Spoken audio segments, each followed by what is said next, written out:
Now we go to that famous story of Dhruva, the little boy called Dhruva. We have already taken up one of Manu's daughters, or we have already done Devahuti's story and Kapila. Now we are taking his second son, Uttanapada. Manu's second son, Uttanapada's story. Now Uttanapada had two wives, Suruchi and Suniti. Now, this appellation Su always says something good, something beautiful, something nice. So, Ruchi means she is only interested in delights of the senses. Suniti means she is interested in lawful and disciplined life. Sumati means someone who has a very good intellect. So, Su always says, Sumati, by the way, is my daughter-in-law. So, so this is, that word Su has a special meaning. Now, as you can imagine, I told you yesterday how in olden days the names of people always give a clue to their character. Now, Suniti was the elder, and the king had married again, and Suniti's son was called Dhruva. Now he married again, and his younger wife was Suruchi, and her son was, what's his name? Uttanapada, sorry. No. Uttaman. Uttaman. It's quite confusing with so many names. And I was totally distracted by Tirumeni's rendering of the Vanamali song. That was classic. Anyway, so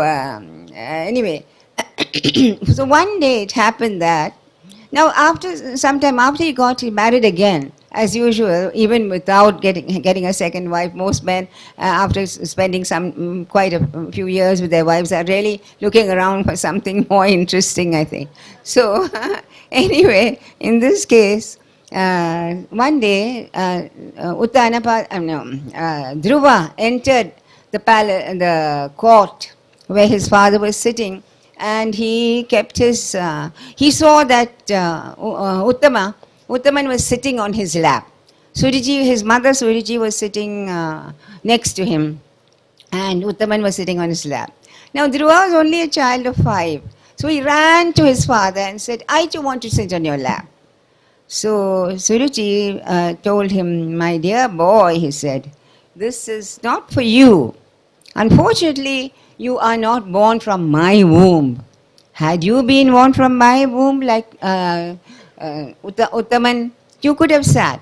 But now this is not for you. The only thing you can do is to go and pray to the Supreme to give you another birth in my womb as my son, and then maybe, who knows, you might be able to sit on your father's lap." Now, though she spoke very harsh words to him, actually the import was good. That is to say that he should pray to the Supreme Being.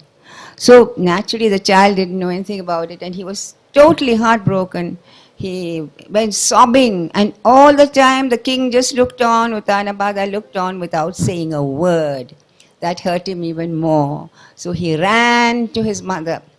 Now Suniti was, of course, she was treated almost like a servant in that palace. She had no claims to anything at all. She was given a board and lodging as a condescension by the king.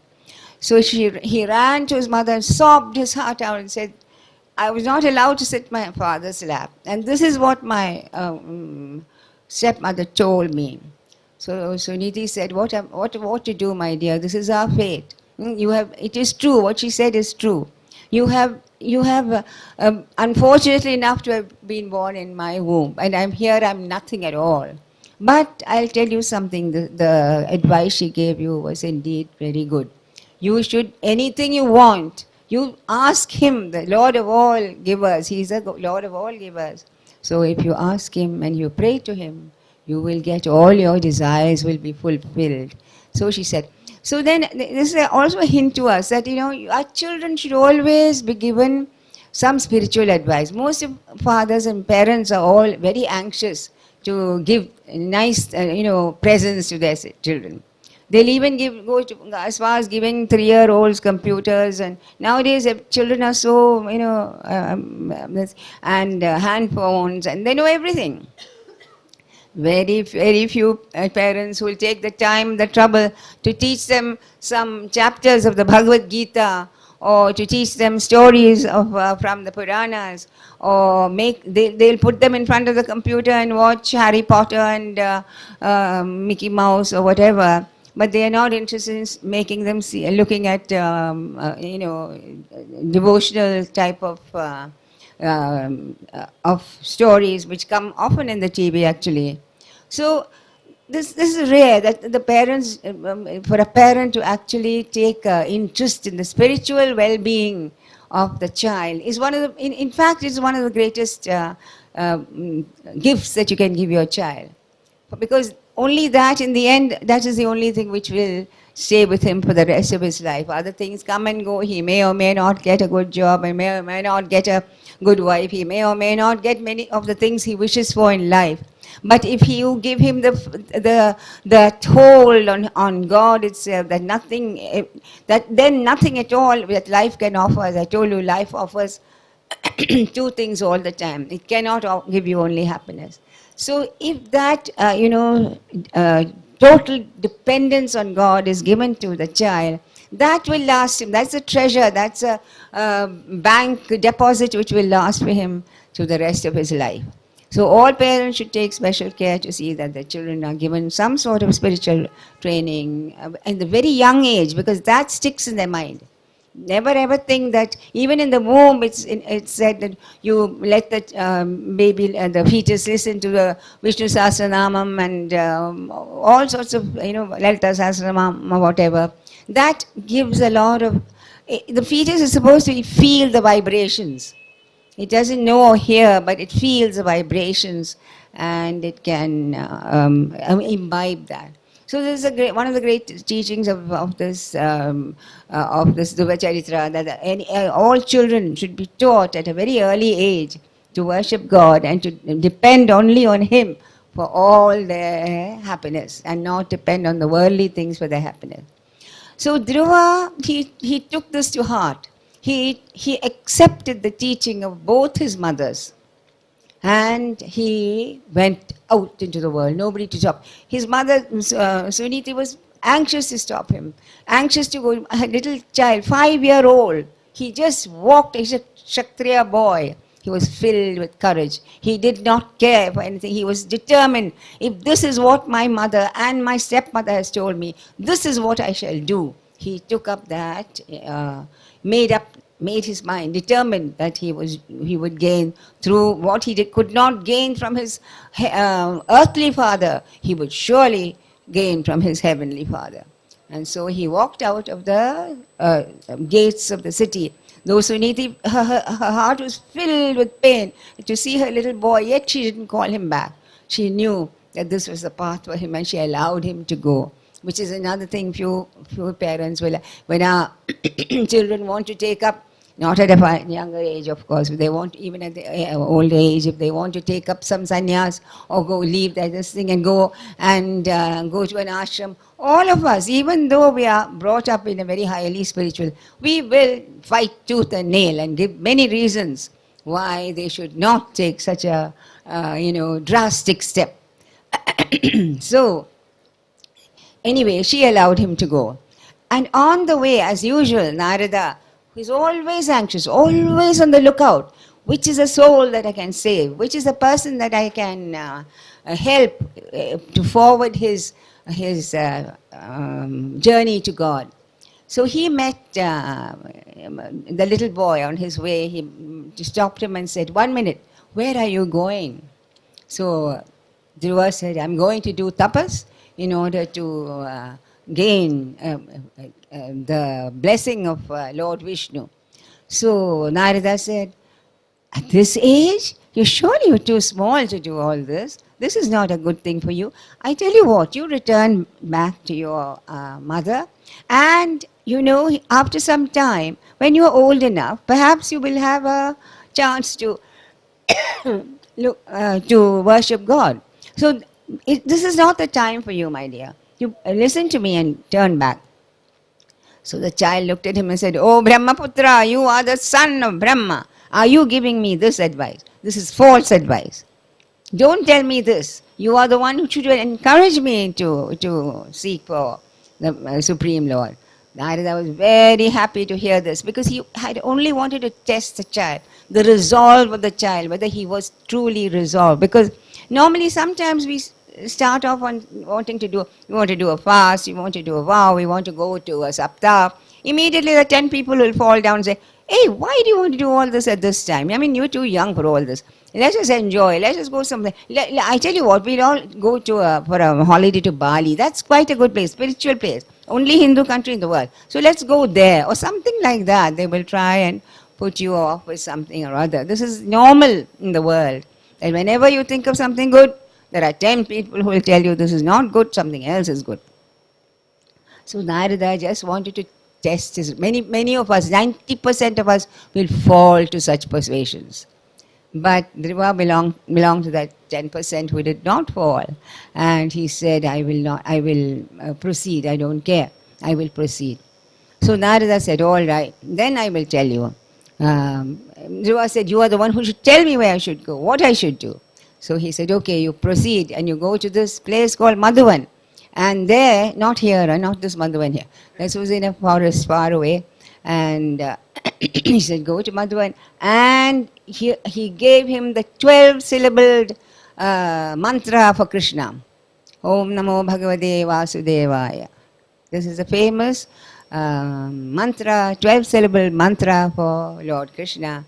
And he gave him this mantra and told him to proceed. So the child went with all eagerness. He was totally determined. This is another thing. Whenever we set out on these things, we should be filled, not only mumukshatam, that desire for liberation should be with us. That desire should be really full, so that any obstacles on the way, anything that happens, it does not deter us from our inner desire to gain what we have decided upon.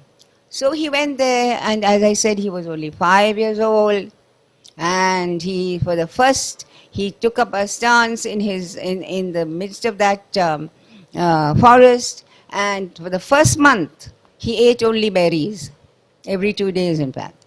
The next month he ate only dry leaves. The third month he drank only water. And the fourth month he lived on air. And in the fifth month he held his breath itself, not even air. He held his breath, and the force of his and he stood on one foot, and and the force of his little big toe pressing down on the earth. The whole earth was shaken. Nobody could breathe because Dhruva was holding his breath. The whole world could not breathe, and they didn't know what was happening. And Brahma, as usual, he is the one who will carry all the news to Vishnu. He ran post haste to Vishnu and said, "Look, there's something terrible happening in the world out there. Nobody can breathe." So Vishnu is all anxious to go to his devotee. As much as the devotee is anxious to meet the Lord, so also in proportion is the desire of the Lord to meet the devotee. You will find that, in fact, when you go to temples and all that, the Lord in that temple is as anxious to meet you as your desire to meet Him. And if your desire is great enough, He Himself will clear all the difficulties in your way and see that you have the best darshan of all. Even if you don't possess hundreds of rupees or thousands of rupees, you get a backdoor entrance or a whatever. Somehow or other, everything will be cleared and you will get an entrance. And all this depends, because the Lord there is actually extremely interested, as interested as you are in meeting Him. Some people just go, just have a look at the nice, good architecture here, and there's some things. If you go in that attitude, then of course, nothing will really work, or it will work as much as you have money to make it work. But there's not that amazing cord or bond that we have with that deity inside, which will see to it that everything. To give you a very small example, my friend here, Arvind Berger, he did not have certificate to prove that he was a Hindu or anything at that time, long time ago, 20 years ago, I think. But he was very, very keen on going to meet Guru Ayappan. So we went to Guru Ayappa temple, and I said, Arvind, just follow me, don't. And he sticks out like a sore thumb in any group of Indians, because he's totally so fair. And you will not believe this. I just walked in right through the corridor leading into the inside square. He followed me. We went around and he prayed there. Then I said, look, we better not tempt luck too much. So just go out as fast as you can. And he came out. And not a soul saw him. I mean, he's not as if he can melt into a crowd of Indians, He certainly. So after that, of course, he's got his certificate to prove that he's a Hindu. What sort of a certificate? Why should you? Because nobody can see into your heart, because Hinduism is in the heart and not in any certificate. However, he's gone, and many times he's gone inside with his wife. But that was a miracle. And that happens always, whenever we go to any temple. And the funny part was, when we took him to Shabarimala, everybody asked him, oh, where are you from? How did you come? He was so easy. Immediately everybody recognized that he was a Westerner. And here in Guru Ayappa temple, which is, so strict about entrance, nobody even saw him. Bhagwan blindfolded everybody so that they never recognized him to be a Westerner. So this is one, actually it's a lesson to all of that. That desire in our heart to meet the Lord will always have immediate answer from that side. And He will take you in and show you everything without any problem at all. So Dhruva, Lord Vishnu is actually waiting for the child to complete his 5 months of penance. So fast. He really didn't. People do tamas and penance for thousands of years. Rishis do that. In case of Dhruva, it's like this. 5 months is all the child took because of the intensity of his desire to meet the Lord. So as soon as Brahma had hardly completed. So Vishnu said, I know all about it. It's a big toe which is pressing down on the world, which is groaning with this thing, and the intensity of his saptapas, which he's holding the breath. So immediately he jumped on his thing and went there. And Dhruva was contemplating on him in his heart. Then suddenly that thing disappeared. So he opened his eyes, and so that same vision standing in front of him, exactly as he had been concentrating on him in his heart. And in his ecstasy of joy, he didn't know what to do. He wanted to throw himself into his arms. Like a small child, when they see a parent or something, they just jump into their arms. But he felt a little bad. He couldn't do it, so he threw himself on the floor, on the ground in front of him, and didn't know how. He wanted to praise him. He had so many things to say. He wanted to glorify him with all the hymns that he could. And he couldn't, he was totally dumb. He couldn't, just dumbstruck. He couldn't know what to do. And Bhagavan took his conch shell, which is actually, it's this thing of the Vedas. Conch is a call of the Veda. And slowly stroked his cheek for him with that. And immediately the child broke out into a hymn of praise, a paean of praise, which even people at 50 will not be able to say. Such a great, wonderful. In fact, we will not even be able to understand it. This child of 5 glorified him over the usual hymns which we have seen all through. That thou art the Supreme, who is the inner controller as well as the outer controller, the inner dweller and the outer controller. Thou art that which makes the whole world go round. Thou alone and thou alone are this thing, and so on and so forth. And Bhagavan asked him, all right, what is it, my child, that you want? I know that you want something. He knows that. He didn't even allow Dhruva to speak. He said, I shall give you everything that you have come here. At the time when you came, you had certain desires in your mind. That I shall give you. You will get the highest padam, the greatest of. He will. I will. Everybody will fall at your feet by the time you go back, and you will become the king of the land, and the whole. So many countries, everybody else will claim you as the greatest emperor, the greatest of all kings. And at the end of your life, you will come to me, and you will attain the highest state which anyone can attain. That is of the Dhruva Pada. You will get the Dhruva Padam, which is the pole star. Pole star is Dhruva, which around it, supposed with the axis around which the world goes. So then he, having blessed him like that, he disappeared. And Dhruva was bereft. He didn't know. Now, he thought to himself, what a fool I was when I saw him who is the giver of liberation, him who is the giver of mukti. I saw him and I asked for the stupid, vain pleasures of our kingdom, of being a king and getting adulation from my citizens, and all. I missed my golden opportunity to have got it from him.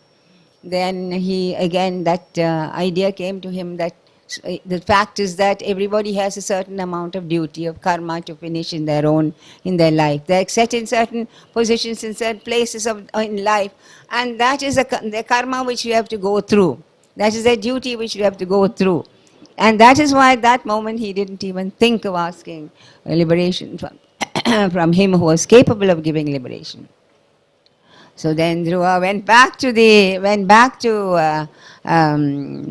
his city, and there, before that itself, Narada had gone to the city, Dhruva's city, and there he found that his father, Dhruva's father, Uttanapada, was actually regretting bitterly what he had done, and he was so upset and anxious to find out, where his son was. He didn't know where his son was. He was looking for his son, and he didn't know where he had gone. So Narada had gone back and told him, don't worry, your son is in a way don't worry about him, don't go after him, let him finish his tapas. So then when Dhruva came back, he had gone out of the city, nobody knew him, nobody recognized him, nobody cared for him, nobody even said, bye Dhruva, see you later, nothing of the sort. He just went out like a little, small, tiny child, just walked out of that. When he came back, they came out how many yards out of the state to take him back in state. The elephant was there on which he got up. All the guards and the king and everybody. They don't mention the queen. Maybe she didn't come. Anyway, so all of them were there, and they took him great acclaim. Hail Dhruva! Hail Dhruva! Like when you watch one of these Hindi films on any one of the gods, that hail, Jai, Jai, Jai will go on for infinite time, because that's one way they can lengthen out that episode, So they will go on and on. Like that, the boy was hailed with great joy by everybody. He was taken in, and he became a great king. And Uttaman, end of his story is that Uttaman, his brother, actually went for a fight, and he was killed by the yakshas, and Dhruva was very angry, and he went to avenge the death of his brother, and he was killing all these yakshas. So then his grandfather, Manu himself, came and put a stop to it and said, don't do all this. Kubera, the king of the yakshas, also came and told him, why are you senselessly killing all? They are not the ones who have killed your brother.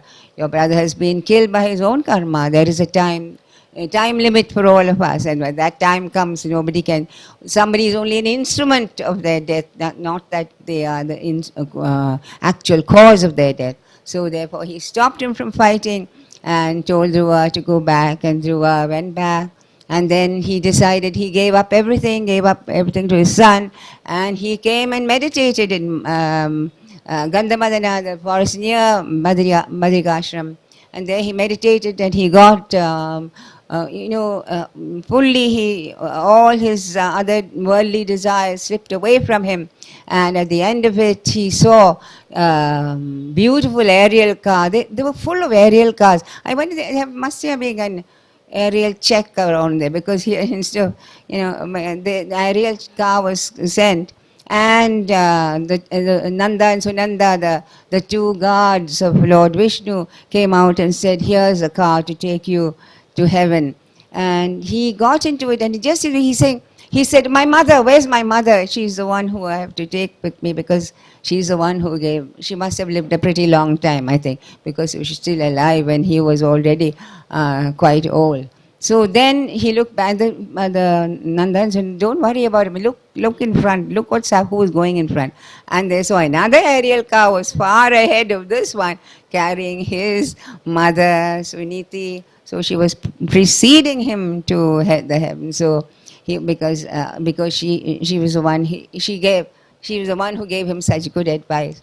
So then Dhruva was taken there, and there he is still today. You can see him. He's a sign of constancy and fidelity and total surrender to that Lord. And so he is made into the pole star known as Dhruva.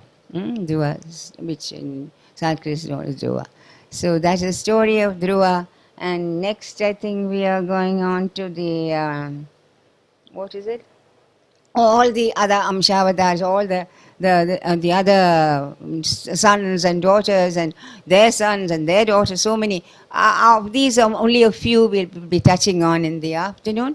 And also one of the nice stories in the afternoon will be the parable of the Puranjana. And then, and many other sons and sons of these, son of the son of son and son, so on. So the only main thing in the afternoon is the Puranjana Bhaktyanam, that means the story of this Puranjana.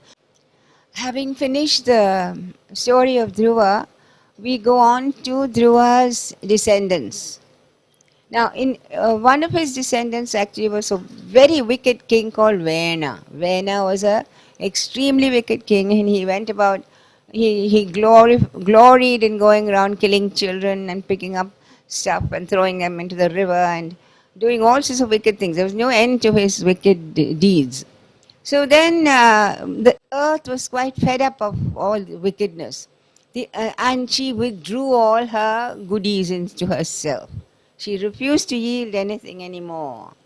So, that in fact, you'll find that is what's happening to us now. When wickedness increases in the world, she's actually refusing to give, when she totally, refuses to go by her real nature, because Prakriti can always get the better of us, even though we think we have conquered her, we have conquered nature, we have done everything we can do to subdue her. The fact is that she can never be subdued.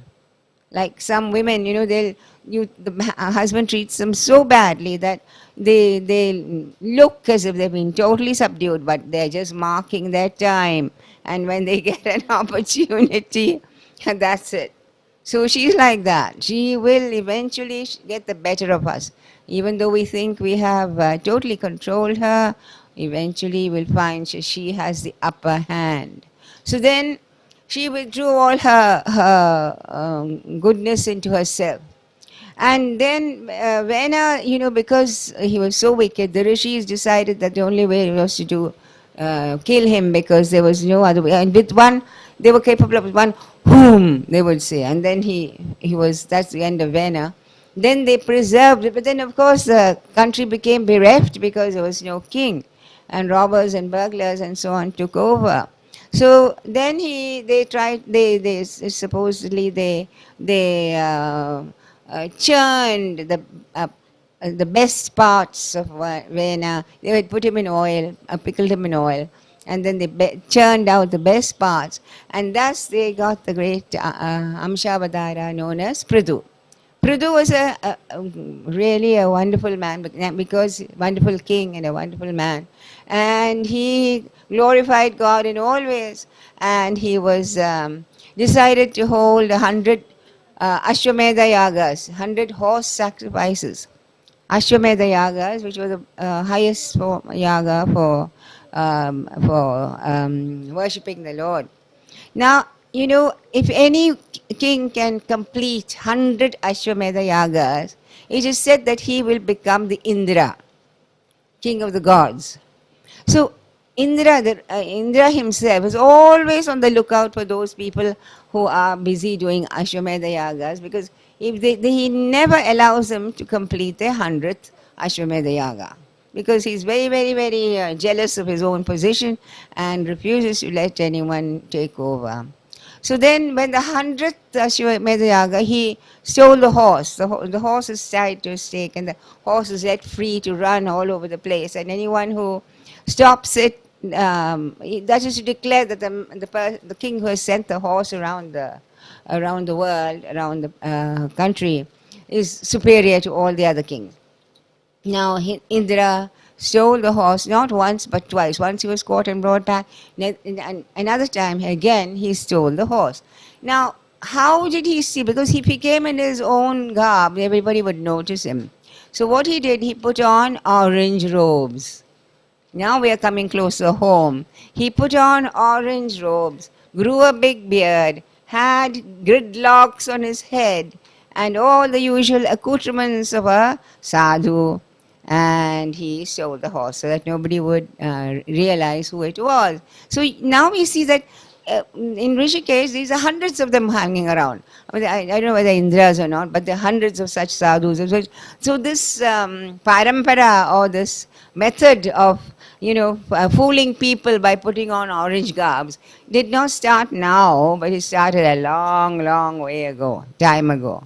So this Indra had as a false sadhu, and he thought that he could fool people, as hundreds of sadhus are doing here now.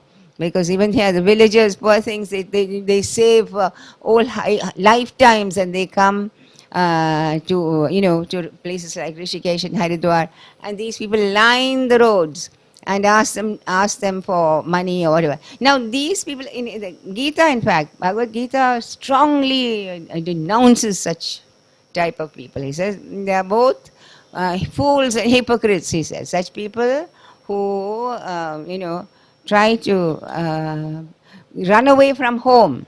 They run away from home. Escapists there. Escapists from their own home, because probably they can't even look after their own. So they escape here. The best place to escape is to, I hope nothing is coming crashing down. Anyway, so they escape from their homes because they can't be bothered to work. And the best place for a lazy man is Rishikesh. Because, we are not included in that, of course. We didn't come here because we are lazy. Anyway, so these people come here because, Rishikesh, one of the Westerners once, a Russian, he came here and said, only when I came to Rishikesh, I realized that there must be a God.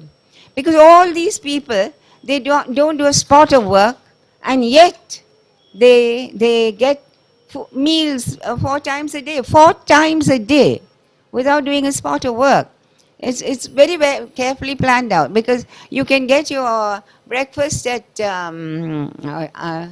Swargashram, then you can come for lunch at Shivananda Ashram, you can tea, maybe you might have to spend a few pennies somewhere or other, and eventually Nepal Akshayatra will give you dinner. So they do this round every day, and they don't have to work at all. All they need is a kamandalu and some orange robes, and if they have a beard, all the better. So they go from ashram to ashram getting their meals. And then during the season, this is peak season has just finished. Peak season means every ashram vies with each other to hold bandaras. Now bandaras are, big feasts. They give, rich people come and give feasts. And it's not the feast alone, but after the feast, you're supposed to give dakshina to all these people who come and eat there. So they go around collecting. They make at least 4 bandaras per day. You can imagine, people just throw away money, hundreds, because all this black money, how can they get rid of it except in a place like Rishikesh? So then they throw away all hundreds or thousands or whatever to all these orange garb and think they've done great punya, they've got great merit, and they'll go straight to heaven. however, in whatever way they made that money, hardly matters because they're giving to a orange-robed person. All you need to do is to wear an orange robe. In fact, I was very anxious to put on orange robes until I came to Rishikesh. Then I decided that I will never, ever get into a state of sannyas like that, because then you might have to join the ranks of Indras, people who follow Indra, you see. They're called Pakandas.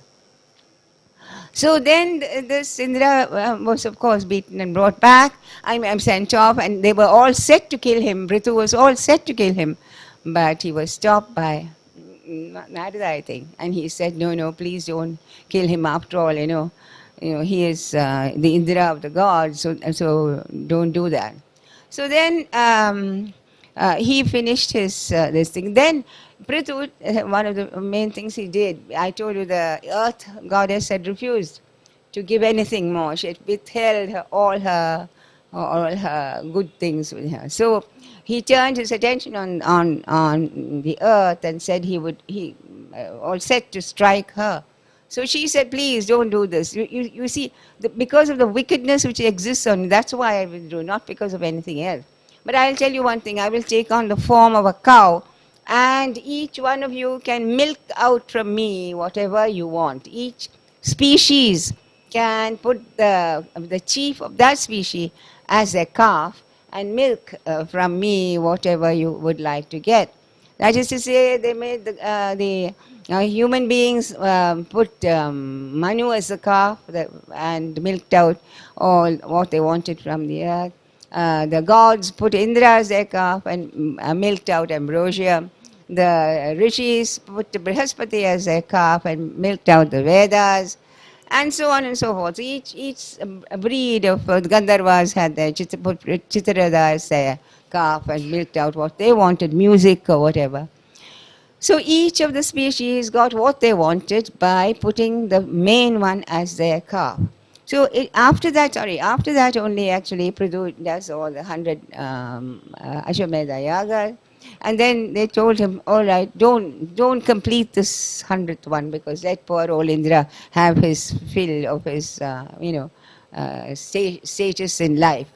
So that after that, Prithu was a remarkable king. And he gave a lot of advice. At the end of this thing, the Lord Vishnu himself appeared in all his beauty and all his glory, and blessed Prithu and all the people who had, all his citizens.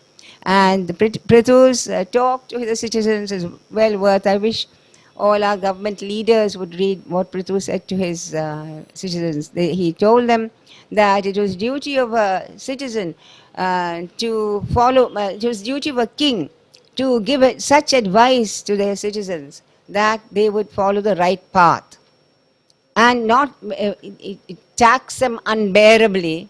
And if they were taxed, first of all, he had this duty to the citizens to make them, realize what their duties were in life. So unless if they did not follow that, he said the repercussion will be felt by the king himself, because the king would be felt guilty, will be considered guilty of not having taught his citizens what he should have taught.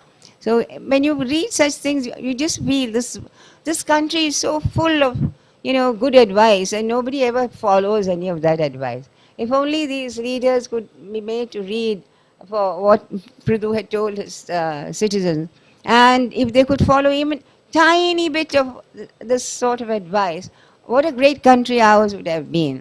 So it is really pathetic that our religion has come down to only, muttering some this thing and running to temples. That's all we do, run to temples and perform pujas, give. And out of this, who is the one who benefits? Only the pujari. Because he gets his dakshina, he gets what he wants. But apart from that, neither the people nor the land get anything out of this frantic running around trying to get a bit of punya from here and there. It's not even punya they're after. They only want success in worldly life. That's all they're after. They ask for this and that and so many things, as if God is one particular person who can sit there who's doling out, who can dole out anything you want just by the asking.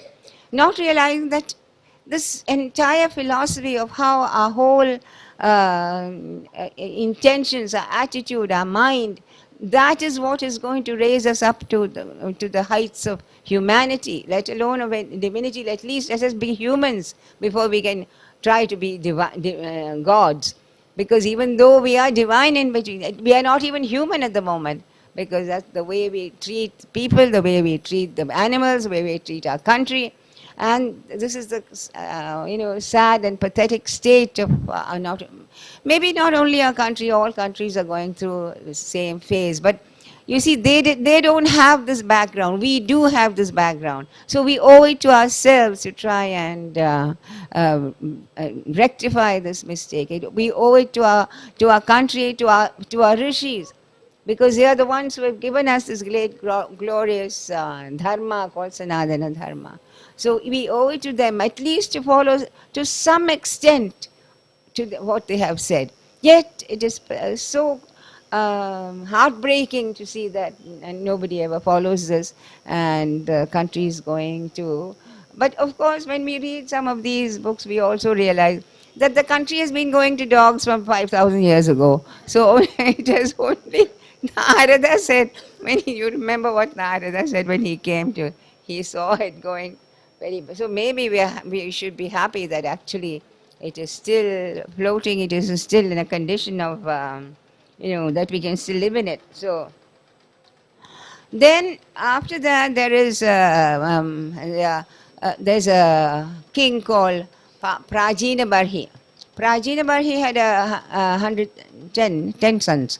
10 sons, and they were collectively known as, I think he ran out of names or something. Because, after all, you can get 10 names, surely you can manage to get from somewhere or other. But he ran out of names, or he got quite fed up with them maybe. He called them, collectively he called them as Prachetas. I find this a very strange thing. How does he get 10 sons and call them Prachetas? Then they, of course, since they only had a common name. So how did he call them, I wondered? Prachetas, and then all 10 of them would come running. So, so these boys, he wanted them to propagate and get more. That was the main aim of the game on all these lines of the kings. But the Prachetas decided, as usual, most of them decide that it's better to go and meditate on God first. So off they went towards in a southerly direction, and it is said that they met Lord Shiva, who gave them a great hymn by which they could worship the Supreme. And they are even supposed to have gone and worshipped near the temple of Guruvayur. There's a lake. There's a Shiva temple called Mammur, very close to Guruvayur. And there was a lake in between them. That is a lake in which the Prachetas are supposed to have meditated for eons, many hundreds of years. And they, of course, the story goes on. But our main story now is here because this Prajina Barhi, why is he called Prajina Barhi? Because he would hold 100,000 yajnas. And yet sin upon yourself because you've. And he decided he would stay there. And when he went there, he saw these beautiful park and so on. And there was a lovely woman who was also attended by 10 maids. And she appeared to be going around also. And it seemed to him that she was also in the search of a good husband. So here he is in the search of a good wife, and she is in the search of a good husband. What a happy meeting they had over there. And then he proposed to her, and she was very happy at accepting him. And luckily, they didn't seem to have parents or anything, so they got married, and they lived happily ever after. Not ever after. Happily, they lived for quite a while. Then, and Puranjan was totally besotted with her. Whenever she slept, he slept. Whenever she woke up, she woke up. Whenever she ate, he ate. Whenever she wanted to do something, he went after her. And the city had 9 gates. So whenever he wanted to do something or other, they would go out through one of the gates and enjoy themselves and come back again. And this girl had this princess. Nobody knows where she came from actually. So she had 10 maids, and she also had a snake. She said the snake is really capable of, he will look after our city, and he will be guardian for us. And so we don't have to have Nepali guards or anything like that. The snake is enough for us. So then they had lived happily for a long time. Now, after a long time, it seemed as if a Gandharva king who had 360 warriors under him. Out of that 360, half of them were dark, half of them were white, and they started slowly making incursions on the city. And the Thuranjan did his best to kind of, thwart them, but it just didn't happen. He couldn't. He became weaker and weaker, and these people became stronger and stronger. Then at that time, there was one lady going around who was looking, she was also looking for her husband, and her name was Bhaya, fear. So she found the only person that she could marry was Yama, or the god of death himself. So she married, Bhaya married Yama, and they also started encroaching. So that slowly the citadels, began to fall. His city started to crumble down one after the other. This whole city crumbled down, and the snake fled long ago, and the waves also were, had no more strength in them, and eventually Punarjana died, and since he was always obsessed with his wife and always thinking about women, he was born again as a woman in another, and there before that I think he had another birth. Anyway, this main thing is that was born as a woman. And by the way, I forgot to tell you, this Punarjana, he had a friend, a very good friend, but whose name was Atnyana. Atnyanada. Atnyanadale. Friend പേര് Atnyada, friend. His name was Atnyada. That means unknown. He was an unknown entity, but he was a very good friend of his. Now anyway, Punarjan died. He became a woman and a princess, and he got married. He married to a Pandyan king, and eventually, when that king died, and she was weeping bitterly over and wondering, now my husband has died, and she was sitting weeping over his pyre. At that time, that friend Atnyada came along near him and said, "Do you know me? You know who you are, and do you know who I am?" He said, he told him that have been your friend for countless ages. I have always been with you, but you have not recognized me, that is why. And he proceeded to tell her, "Look, this is your husband. Why are you weeping for a husband? This is your husband, this life. But how do you know what he was in another life? How do you know who you were in another life? You are weeping for something which is mortal by very nature itself. The human being is mortal. Manushya, Matya, that is mortality is his very nature. So you are weeping for a person who by very nature itself is bound to die at some time or other. So, but that is not your real nature. You are above all that. So look within yourself. You are then, he gave them Atmic knowledge, by which she realized that he was indeed immortal, and he did not grieve anymore for this man, and she attained a high state in her next life.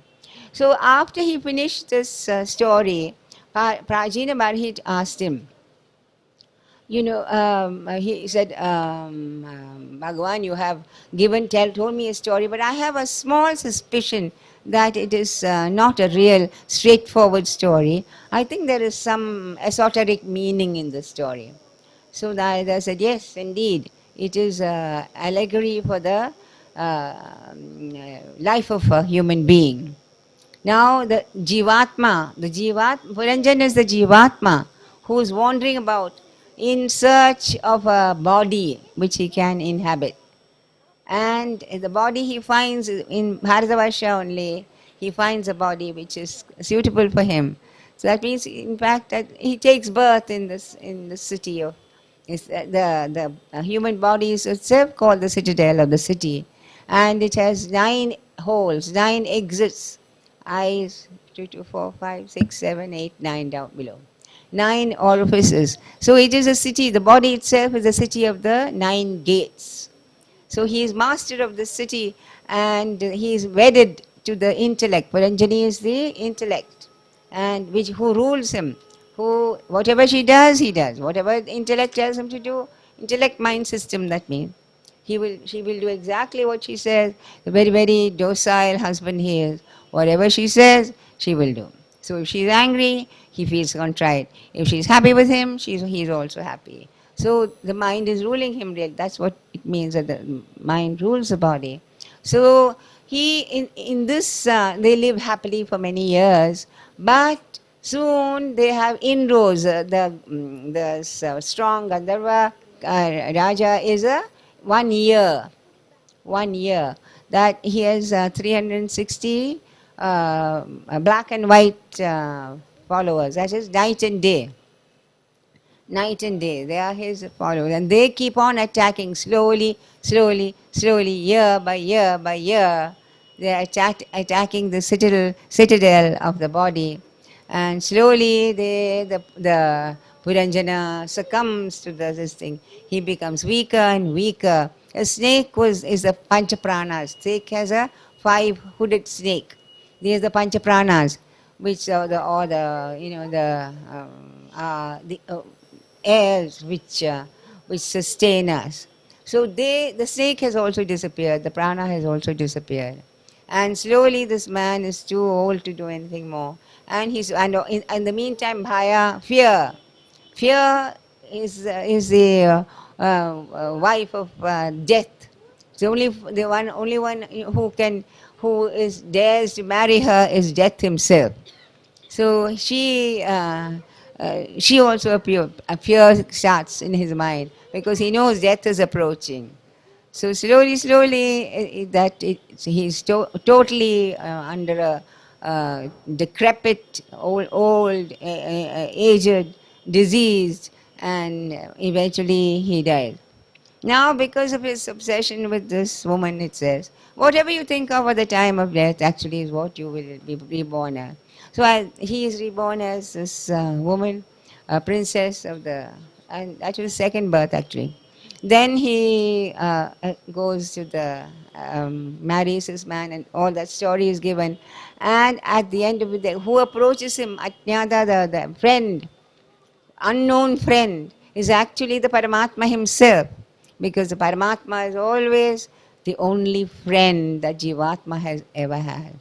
His only friend who will never leave him through all the different bodies he has inhabited, who will always befriend him, whatever the body he has been in. It may be even a lesser than a human being. He can be any type of body, but the Paramatma will always be his unknown friend, because we don't recognize him, we don't accept him until the end, until we know that he alone has been our soul and one and only traveling companion, as I told you.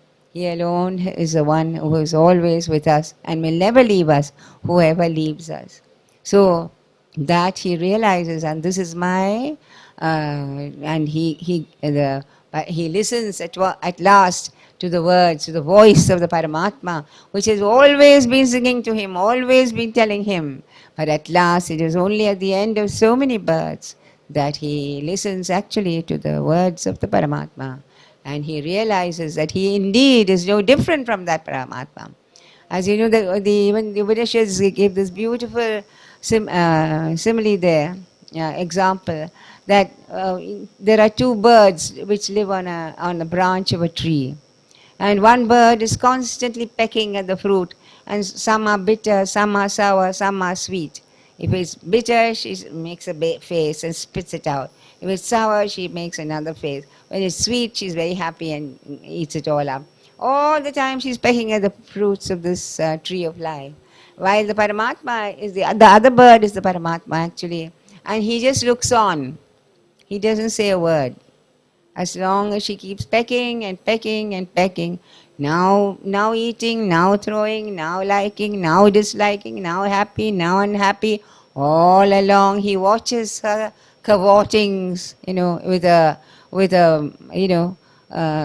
small smile maybe, or maybe he just with compassion, because she has to find her own way in life. So he allows her to do what she likes, sometimes happy, sometimes sad. Eventually, only at the end of many lives, the little bird turns round and finds that her source of happiness is right there beside her. The Paramatma is ever on the same branch of the same tree. That branch of the tree is, of course, the human body. And he is there right beside her. And she need not have gone into this dualistic experiences in the world at all, because sometimes happy, sometimes unhappy, sometimes filled with joy, sometimes filled with sorrow. These experiences of this world she could have avoided had she listened from the beginning to the voice of the Paramatma, which is always within her, always telling her, never fear, I'm here. So it's always that.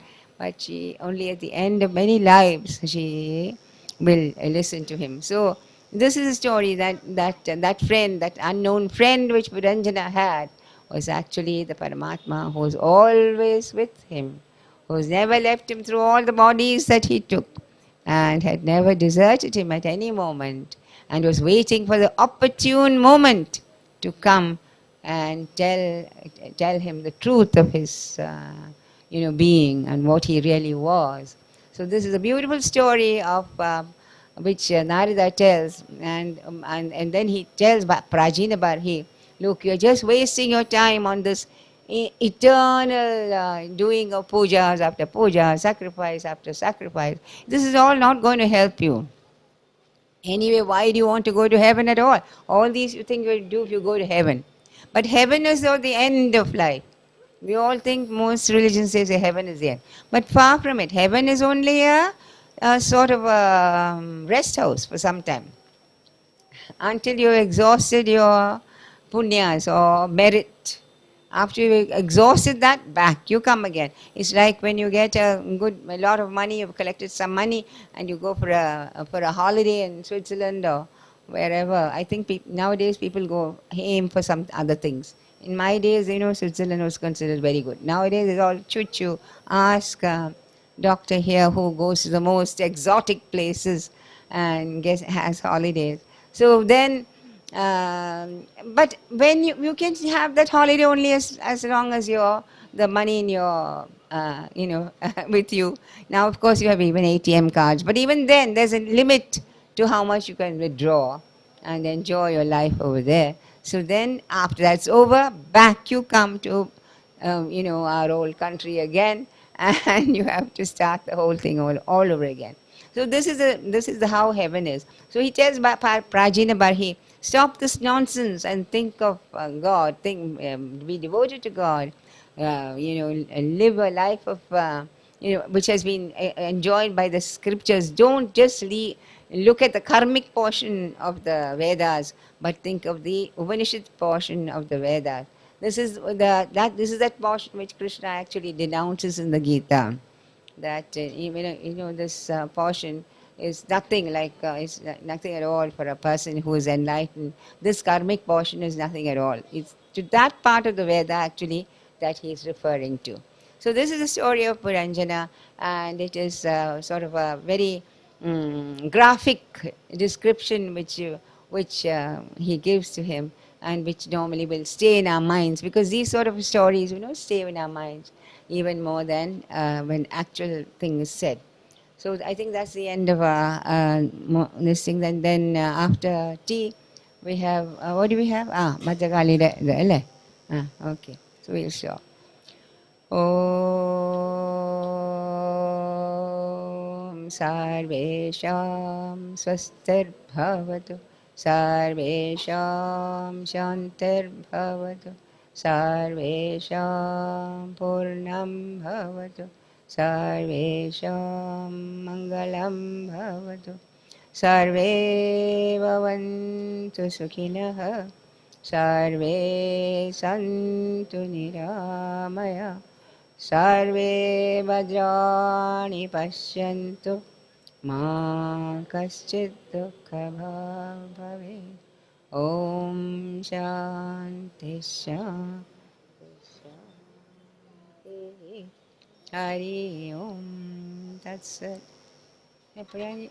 We finished with the story of Uttanapada. You remember, Manu had two sons called Uttanapada. One was Priyamvrata. Uttanapada's son was story was finished, and he takes up Priyamvrata's. And Priyamvrata is the one who is supposed to have made this whole. He in the beginning he said he didn't want to get married at all, because as usual with all of them, they are a bit careful about entering into the marital status. And he said it's like a lake of, a lake which with all sorts of horrible things which you can swim to, because it's full of sensual pleasures which will eventually catch you and bring you down. Anyway, he was at Brahma's insistence, he got married, and he is the one who has created all the continents. And it is because he took the on his chariot, he went round and round and round the earth, and the wheels of his chariot, the 5 oceans were formed, and so on. And many interesting things like that, which you may all look up for yourself. However, and the fact is that his son was Rishabha. So we have just finished Rishabha Deva's. He was again Amshavatara of the Lord. So Rishabha is one of another amazing. Our country has produced so many great saints, and each of them, show us the way of total detachment. Rishabha's total how he was a good king. He looked after his thing well, and then so on, and then everything was done according to as a king's duty should be. But then before he left, he decided he put before that he gave this discourse to his citizens, and that is a very interesting thing, because he told them that the duty of parents.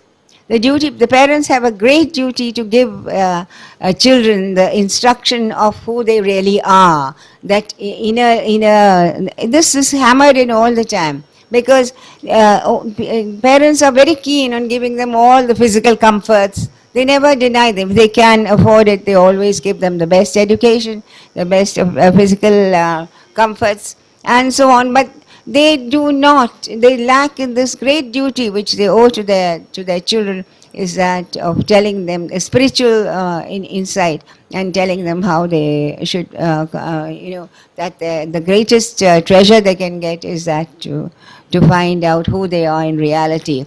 So this type of knowledge, when it's all not given, when the parent only gives only physical comfort. These are the type of parents who eventually are sent by the children to old age homes, because now they know that they know they should give physical comforts to the parents, so they're prepared to spend any amount of money, put them in a very good old age home, but they are not prepared to give them the love which they really need. So this is type of society we have produced now, and we ourselves at fault. Not the children. The children are not being taught that there is a life other than that of the body. So eventually we come to this line of this thing. the Lord himself took a partial incarnation and became the son of Nabi, and he is known as Rishabhadeva. As I said, Rishabhadeva's life is one of amazing life. There's so many great souls have come into our country. He, at the end of his life, we will skim over the rest of his rule, of course, a very great rule. But at the end of his life, again, he left, he gave his kingdom over to his son Bharata, after whom this Bharatavarsha is known after him. So he gave it over to him and left to the forest. And it is inconceivable for us how to imagine a person who could behave like this. He, the Avaduta, one of the Avadutas, wearing nothing, the sky-clad Digambaras it's called. He was the first of the Jain Digambaras. The Jains actually accept him as the first of the Digambaras. He was the first to have gone through as a totally sky-clad one, and he roamed about looking like a madman. Absolutely, he put a stone in his mouth, and many of the different types of vows he took. That of a cow, that of a crow, that of a python.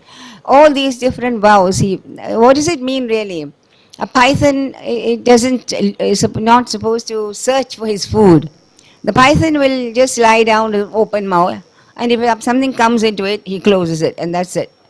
So, I mean, if nothing comes, he doesn't eat, that's all. He never goes around searching for prey. Similarly, he took the vow of a python, so that whatever came to him unasked, if somebody gave him some food, he would eat it. If nobody gave him any food, he wouldn't eat it.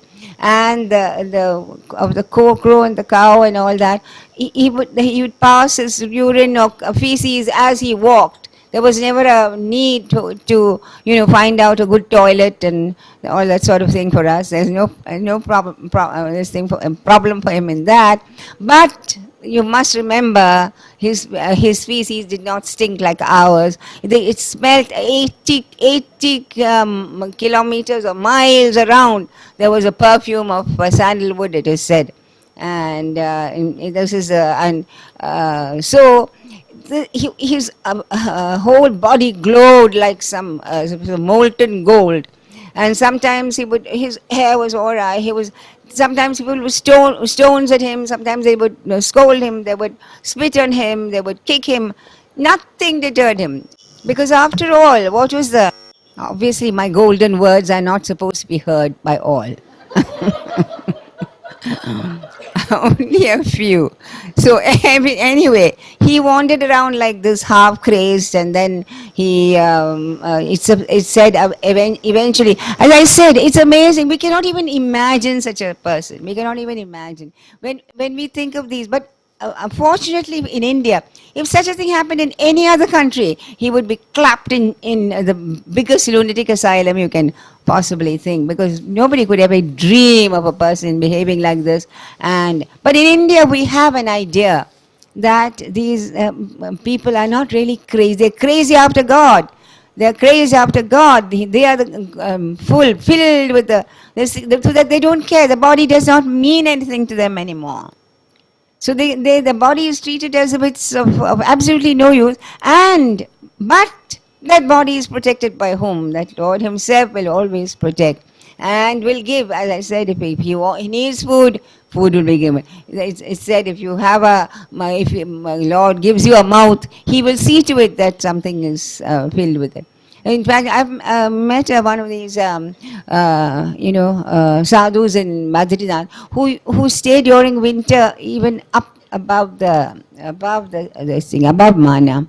So then I asked him, but what do you do? Because the sadhus who live in Badrinath, who live in winter during Badrinath, they're very clever. They're just like ordinary people. They will get money from people, and in their own little kutia, they will, hoard rice and flour and oil and all sorts of things, so that for 5 months they don't have to suffer.